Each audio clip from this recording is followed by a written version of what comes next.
हर हर महादेव। आज आहे महाशिवरात्री। भगवान शिवाच्या पूजनाचा, साधनेचा आणि आत्मचिंतनाचा पवित्र दिवस।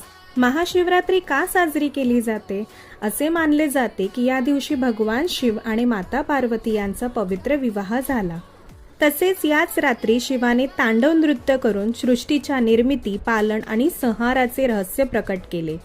महाशिवरात्रीचे महत्त्व केवळ पूजेमध्ये नाही तर आत्मशुद्धीमध्ये सुद्धा आहे। ही रात्र जागरणाची आहे, अज्ञानावर ज्ञानाचा विजय मिळवण्याची। या दिवशी उपवास, ओम नमः शिवाय याचा जप आणि ध्यान केल्याने मन शांत होते, नकारात्मकता दूर होते आणि सकारात्मक ऊर्जा वाढते।